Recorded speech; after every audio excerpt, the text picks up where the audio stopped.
Abonnez-vous et cliquez aussi sur la petite cloche de notification pour ne rien rater de nos prochaines vidéos. N'oubliez pas de partager aussi la vidéo et de la liker. Afrique N24. Là, ce que je voulais dire, c'est qu'en fait, il y a beaucoup d'appréhension quant à Gnassingbé et Adema, lui-même en tant que tel, fils de son père, d'accord, éternel France-africain, d'accord, France-africain dévoué, qui de toute façon a déjà rendu visite à un certain Ouattara, d'accord. Et donc, c'est les appréhensions des panafricanistes, c'est les appréhensions de la jeunesse africaine, c'est les appréhensions de tout le monde. Nous avons tous ces appréhensions. Nous pouvons seulement espérer que les autorités maliennes savent ce qu'elles font, d'accord. Nous pouvons leur donner le bénéfice de la confiance, d'accord, puisqu'elles ne vont pas elles-mêmes se faire harakiri, d'accord. Voilà, donc nous avons des appréhensions quant à celui qui devrait être le médiateur, qui est Faure Gnassingbé et Adema, d'accord. D'autres disent même qu'il était contre les sanctions du Mali. Bon, on va voir. On va voir, est-ce que ce n'est pas un double jeu qui se fait jouer? Vous voyez ce que je veux dire? Parce que l'ennemi a toujours tendance à envoyer un qui va aller négocier. D'accord? Un qui va aller négocier, essayer de savoir ce que font les autres, essayer d'adoucir et après pouvoir comprendre les plans et venir tirer à côté. D'accord? La CEDEAO, le Mali a besoin de la CEDEAO a besoin du Mali. Parce que le Mali se trouve au centre de cette CEDEAO. Vous ne pouvez pas être au centre et être exclu. Non? La CEDEAO disons, c'est beaucoup de pays qui se sont rassemblés, d'accord, pour mettre leur énergie ensemble. C'est pour permettre la libre circulation des biens et des marchandises. Donc c'est une communauté économique, d'accord. Et dans cette communauté économique, si vous enlevez le Mali, tout est bloqué. Imaginez si les Sénégalais devraient traverser, si le Sénégal devrait faire traverser ces marchandises au Mali pour aller quelque part d'autre, je ne sais plus, au Burkina ou bien autre part. Tous les pays qui veulent traverser sont presque obligés de passer au Mali. D'accord? Le Mali aussi a besoin de la CEDEAO, puisqu'il est au centre de la CEDEAO presque. D'accord? Et donc, de ce fait, la CEDEAO ne peut pas se permettre de perdre le Mali. Ça, c'est une réalité. La CEDEAO ne peut pas se permettre d'exclure le Mali. Elle est en train de se faire elle-même harakiri. Le port du Sénégal est en train d'en souffrir. D'accord? Les autres pays qui ont fermé leurs frontières sont en train d'en souffrir. D'accord? Il n'y a pas que le Mali qui souffre. Donc ceux qui vont espérer que le Mali va lui seul souffrir vont se mettre le doigt dans l'œil. Donc il faut que la CEDEAO revienne à de meilleurs sentiments et qu'ils arrêtent d'être instrumentalisés par les Européens. C'est ça que la CEDEAO doit être arrêtée. On doit avoir la CEDEAO des peuples africains pour les intérêts des peuples africains.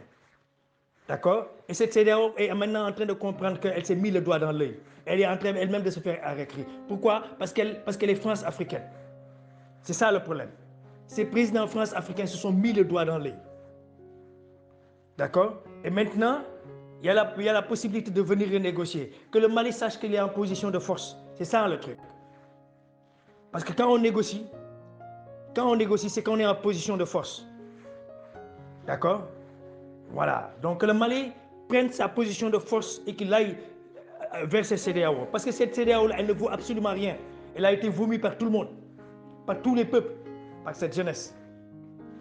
Elle ne nous sert absolument à rien, cette CEDEAO. D'accord? Elle ne nous sert absolument à rien. Maintenant que ces dirigeants-là, qui sont en train de prendre en otage cette CEDEAO, parce que ce sont les dirigeants france-africains qui prennent en otage la CEDEAO. La CEDEAO en tant que telle, c'est une bonne institution, à condition qu'elle soit utilisée pour le bien-être des peuples. D'accord? Qu'elle dirige. On ne peut pas venir ici sanctionner des gens qui essaient de se libérer, d'accord, et laisser des gens qui font des 5e, 6e, 7e mandats, d'accord, qui se font imposer par des aspects extérieurs, qui viennent se positionner, faire eux-mêmes bombarder un président élu de la Côte d'Ivoire, Gbagbo, d'accord, et se faire placer au pouvoir par des armées extérieures. Et ces présidents sont toujours là et ils se disent, et c'est eux qu'on dit que c'est eux qui sont là non sanctionnés. Un Ouattara qui fait un 3e mandat non sanctionné. D'accord? Qui n'est pas sanctionné par personne. Et on vient nous parler, on vient nous dire, les autorités maliennes, elles ont pu assainir la situation au Mali, elles sont en train de l'assainir. Pourquoi est-ce que la CEDEAO n'oblige pas le Niger, d'accord, n'oblige pas le Burkina, d'accord, n'oblige pas la Guinée, n'oblige pas le Sénégal, n'oblige pas la Côte d'Ivoire à sortir les armées françaises des terres africaines? Pourquoi est-ce que la CEDEAO n'oblige pas? Pourquoi est-ce que cette CEDEAO-là, elle ne fait aucun geste quand il s'agit de sauver les populations africaines? Pourquoi? Pourquoi cette CEDEAO, elle est toujours là à sanctionner les gens qui veulent se libérer? Et c'est pour ça, nous les panafricains, nous devons veiller au grain. Celui qui va venir faire tomber le Mali va avoir affaire à toute l'Afrique. Les Congolais seront de la partie, les Camerounais seront de la partie, les Sud-Africains seront de la partie. C'est ça que nous devons faire. Et que le Mali, et que le Niger, le Tchad, le Burkina Faso, le Sénégal, la Guinée, etc. viennent se souder au Mali. C'est ça les anciens empires. C'est ça les anciens empires. Même si nous ne pouvons pas recréer les anciens empires, mais nous avons l'obligation de recréer les anciennes fédérations qui existaient. Parce que la CEDEAO n'est en fait que l'ancien empire du Mali, du Mandé, si vous regardez au fond. Ce n'est qu'une traduction de l'ancien empire du Mandé. Voilà, on l'appelle CEDEAO. Mais au moins l'ancien empire du Mandé avait le bonus de pouvoir fédérer des peuples qui, même s'ils étaient différents, étaient fédérés dans une entité.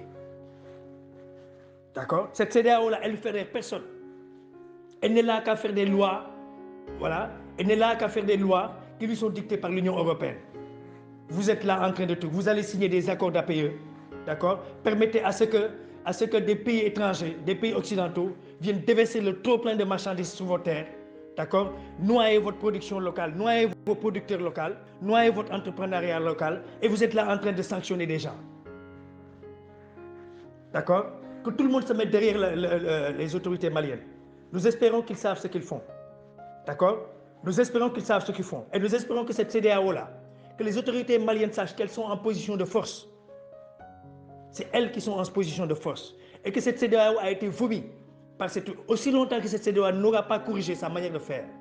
Qu'elle ne sera pas une CEDEAO des peuples africains pour l'intérêt des Africains et non l'intérêt des autres peuples. Qu'elle sache qu'elle aura affaire aux panafricanistes et à toute cette jeunesse africaine. Nous l'avons vomi.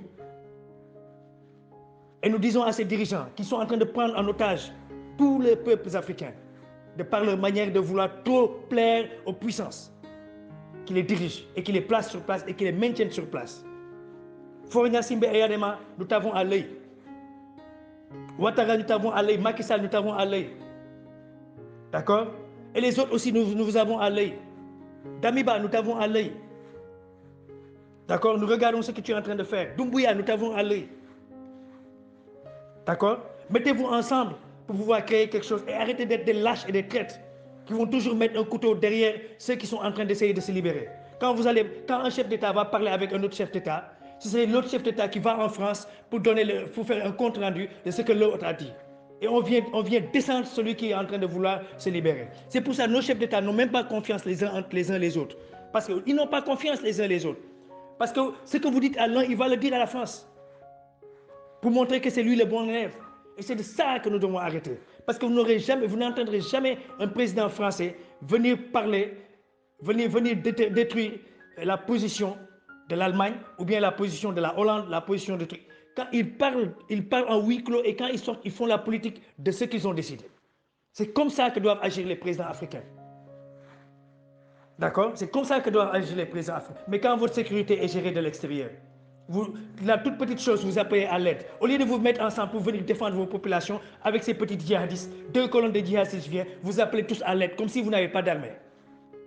Comme si vous n'avez pas d'armée. Vous laissez venir le pyromane qui a allumé le feu dans vos pays, vous le laissez venir jouer le pompier chez vous. Vous pensez qu'il va quitter chez vous? Vous êtes en train de faire occuper nos terres par des armées étrangères. Et vous êtes là en train de regarder. Des incapables comme ça de présidents. D'accord?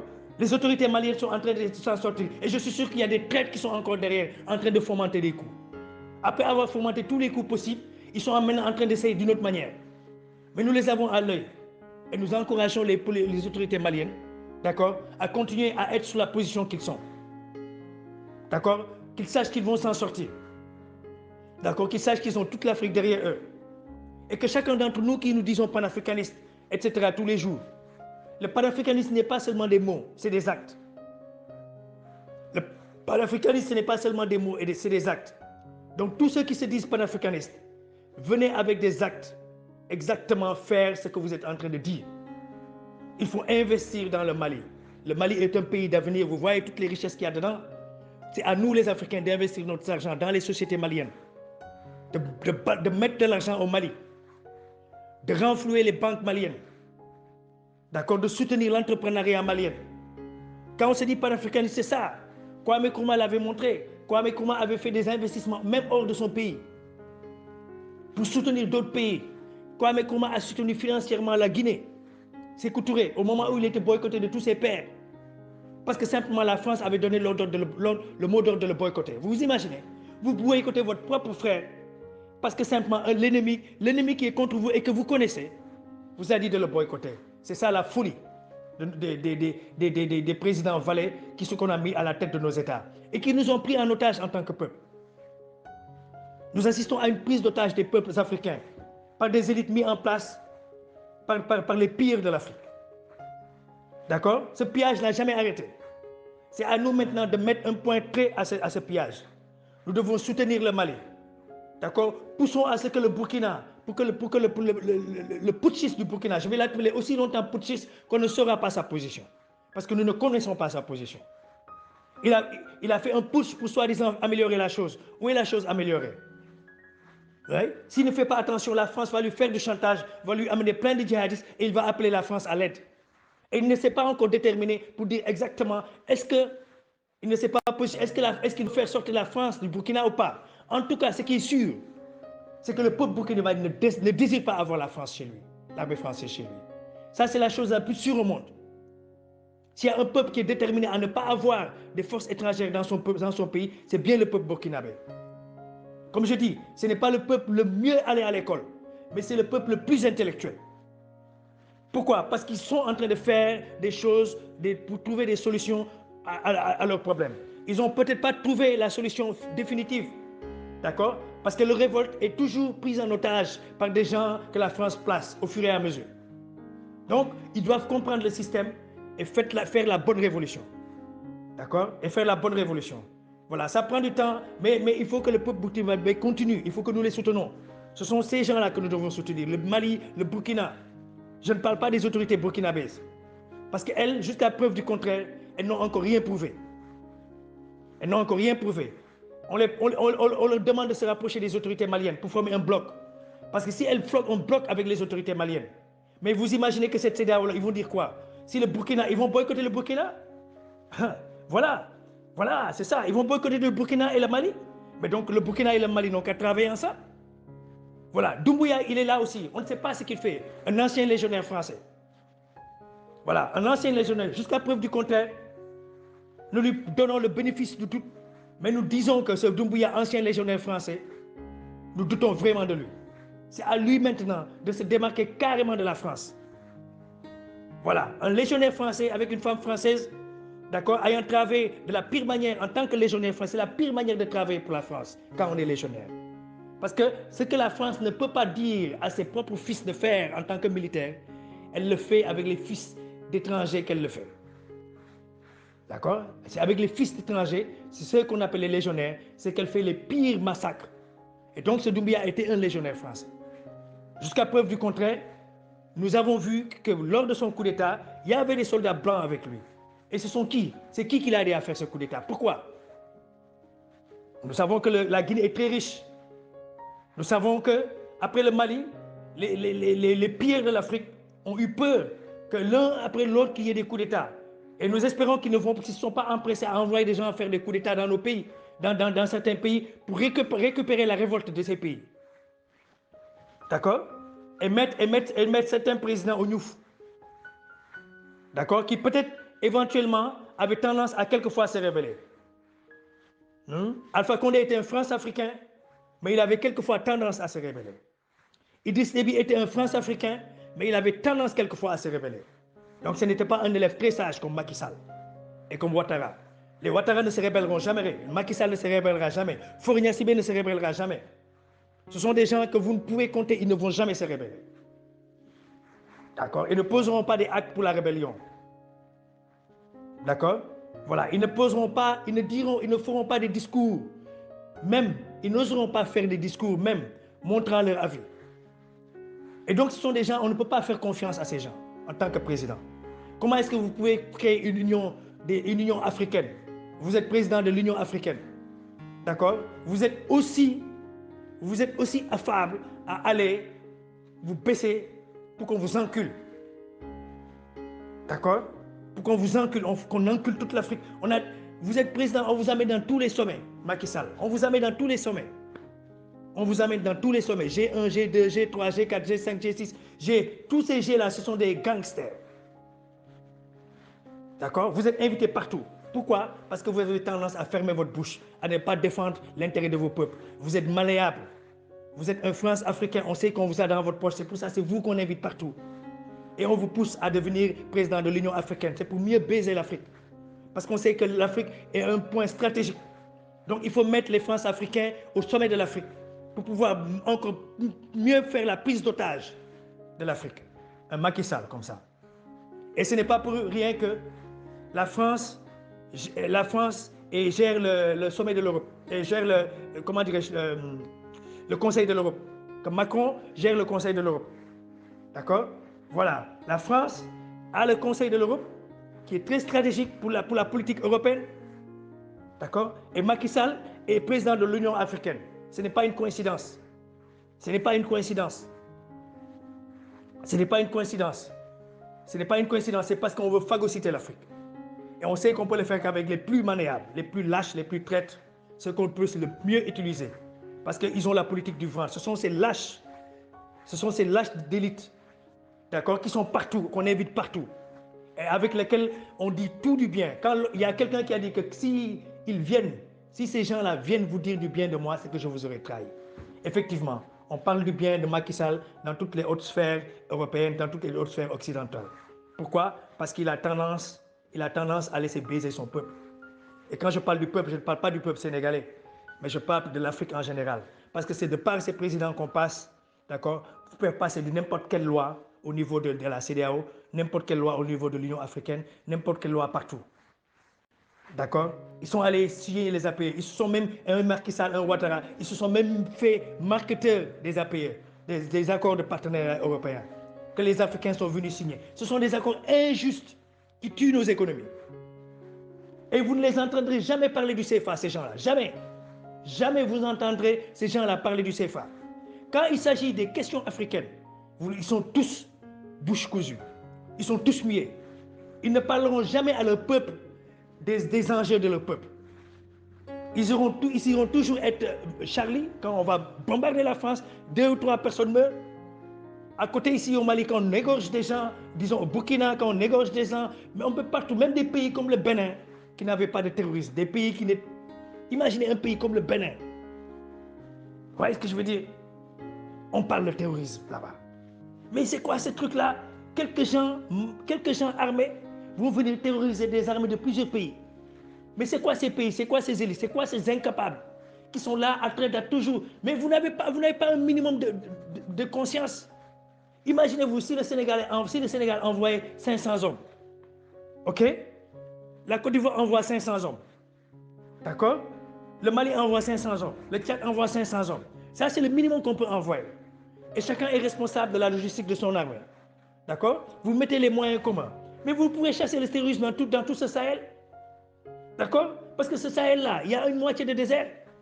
Vous n'allez pas me dire que vous ne savez pas où se trouve cette quelques bandes. D'accord? Vous savez exactement, vous les élites africaines, vous savez qui ravitaillent ces terroristes. Vous savez pourquoi on les ravitaille. Vous savez tout. Mais vous êtes des lâches. Vous êtes des lâches qui permettent à ce qu'on vienne égorger vos peuples, vos populations. Et je me demande bien pourquoi certains pays ont du terrorisme et certains pas. Posez-vous la question. Pourquoi certains pays africains francophones ont le terrorisme, d'accord? Ils ont le terrorisme, et les autres pays frontaliers, à quelques mètres, n'ont pas le terrorisme chez eux. Posez-vous la question. Pourquoi est-ce qu'on a du terrorisme au Mali, mais on ne l'a pas en Mauritanie? Posez-vous la question. Pourquoi est-ce qu'on a du terrorisme au Mali et on ne l'a pas au Sénégal qui est un pays frontalier? Posez-vous la question. Posez-vous la question, pourquoi on n'a pas le terrorisme dans certains autres pays? Et pourquoi on l'a dans les uns et je ne sais pas les autres? Posez-vous la question. Voilà. Faites la carte des ressources et vous verrez. Et vous verrez la solution. Faites aussi la carte, là où se trouvent les présidents qui collaborent le plus, les traîtres, et vous verrez la solution. Mais que ces traîtres se disent une chose. Le jour où ils vont se rebeller un peu, ils vont recevoir le terrorisme chez eux. Parce que c'est l'outil que ces gens-là utilisent pour venir nous dominer. C'est l'outil pour venir faire du chantage à ces présidents qu'ils ont déjà trahis. Des présidents avec la politique du ventre, des lâches, des traîtres. À nous, les peuples africains, de corriger toute cette merde.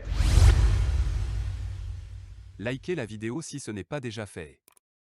Laissez aussi votre point de vue en commentaire.